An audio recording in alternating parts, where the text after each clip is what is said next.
You see, you remember that picture of the guy in the restaurant and the two police officers? Right. Did you see? You saw that, right? No. You saw it. You didn't see that one? But go ahead. There was these two police officers in a restaurant that was arresting this guy, this white guy, big guy, and they put him on the ground and they tried to handcuff him and they couldn't.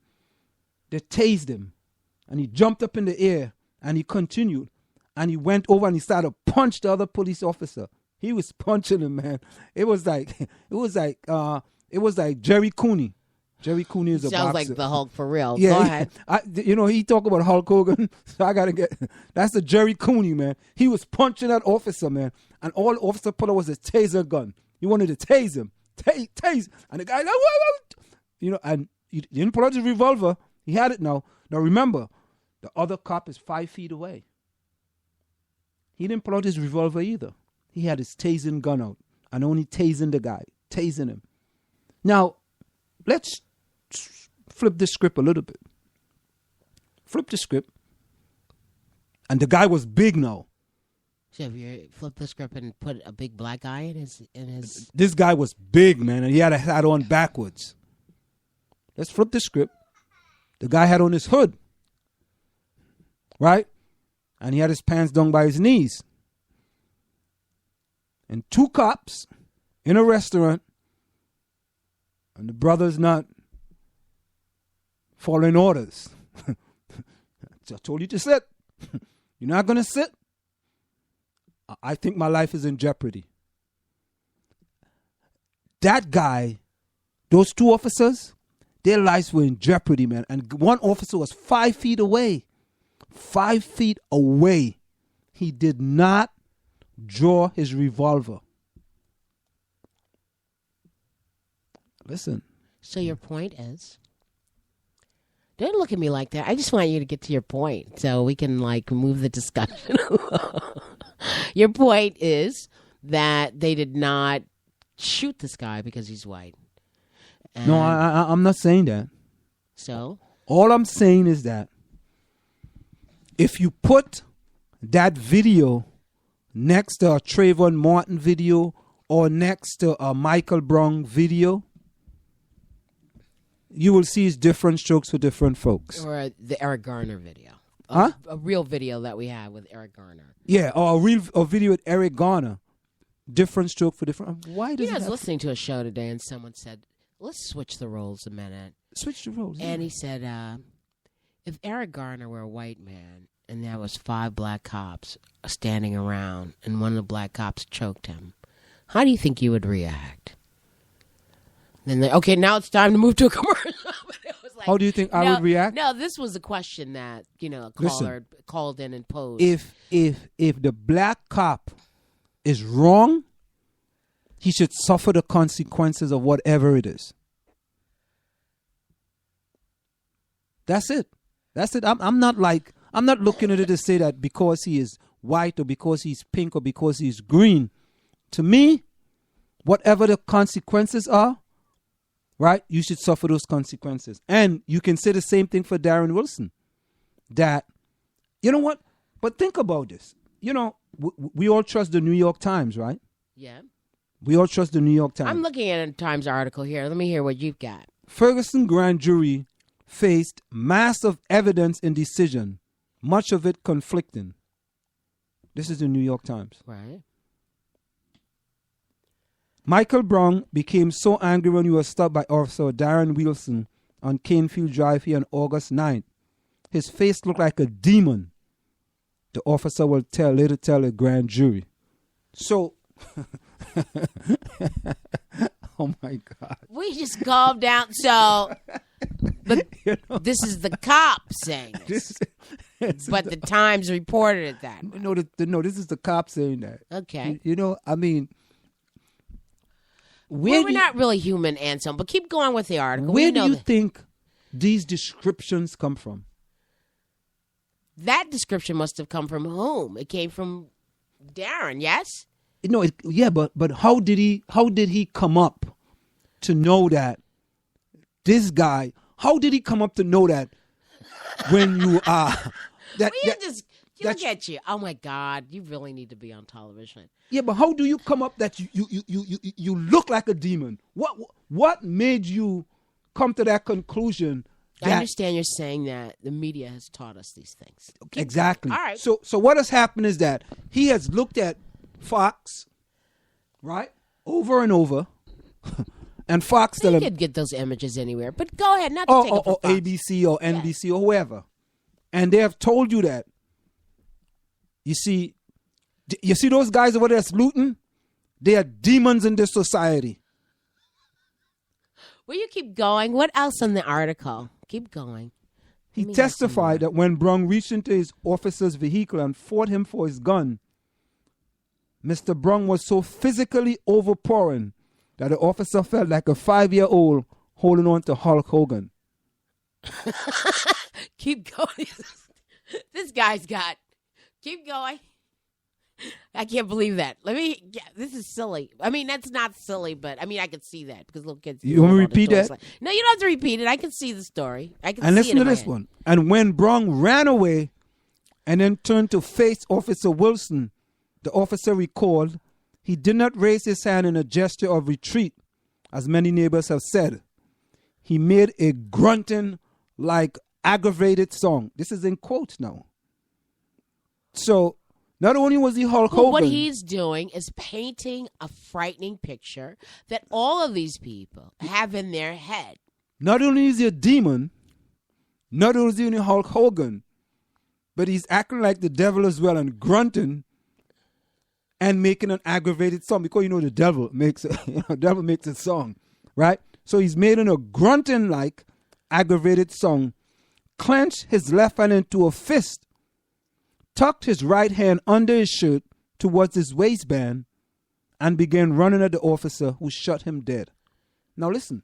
He put his hand under his waistband and ran. Well, probably don't keep his pants from falling. Listen. But go ahead. So, but he's trying to say that could have been a gun. Listen. Is that the insinuation? But listen to this. Listen to this. If A is fighting with B, right, and A kills B, and then A goes before the grand jury and tell them, he had this motion. He clenched his left hand, he tucked it under his shirt towards his waistband, and began running at the officer. Was the guy shot? Wait, but who's defending Michael Brown? It's the officer word against whose word? A dead man. You don't get where I'm going here. No, I don't get it.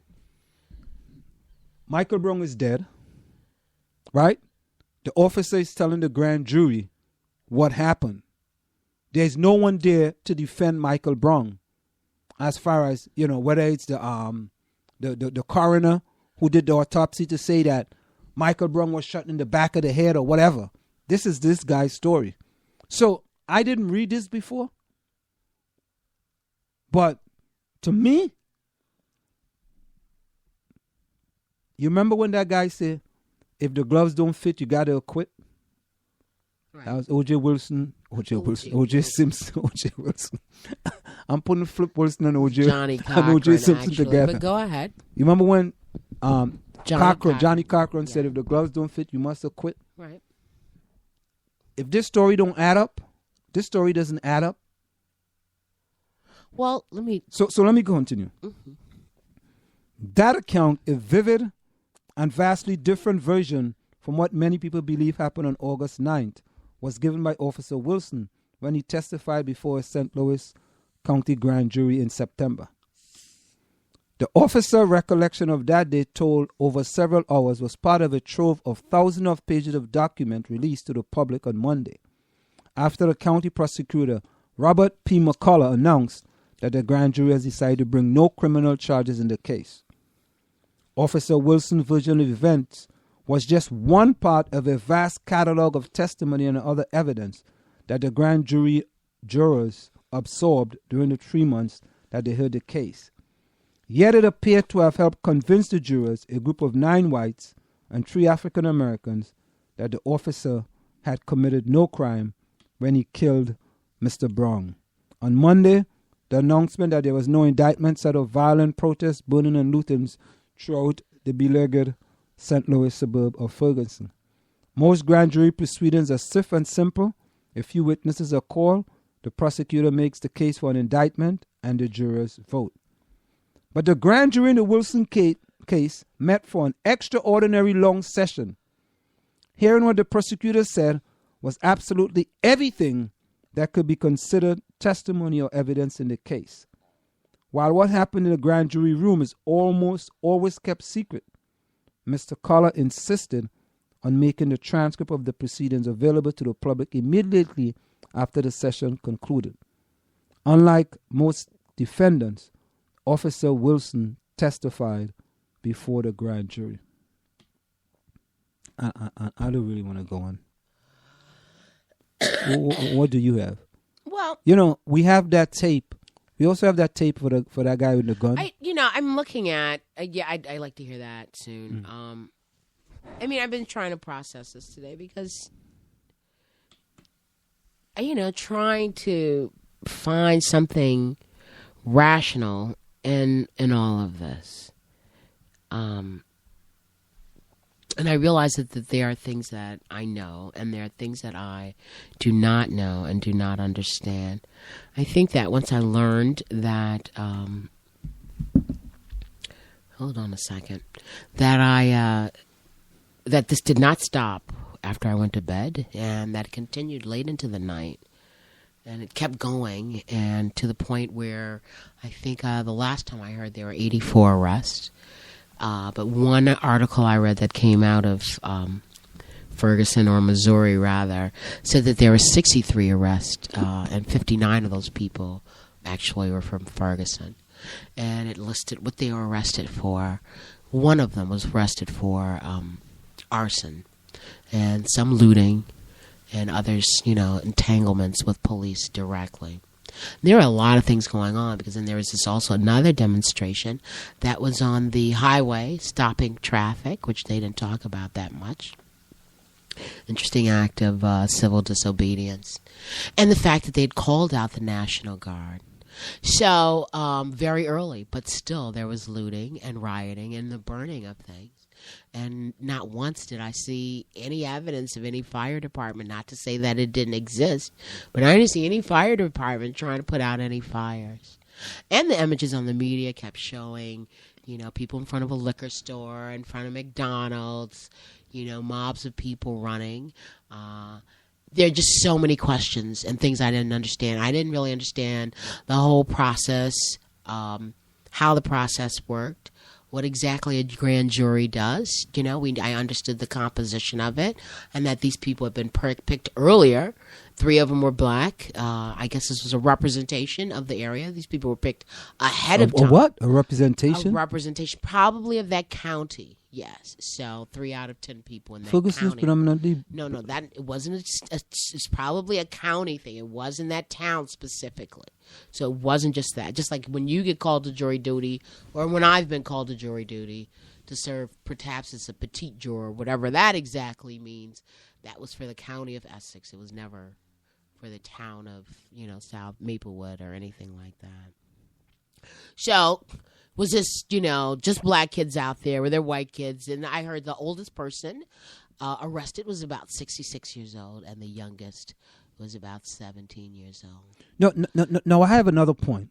Well, I just want to tell you what I now. First of all, then I saw. I don't know if you saw on the press, the president. We have that as well. Okay, we have that. Who came out again before this happened, before the verdict or the judgment by this grand jury came out. And as he was speaking, people were getting ready to start throwing stuff and, to demonstrating against this thing. The rational part of me, similar to what the president said, was wondering, why would people go burn up their community? What is the connection? Are they seeing some connection as this being a political act? Is it some real form of political participation?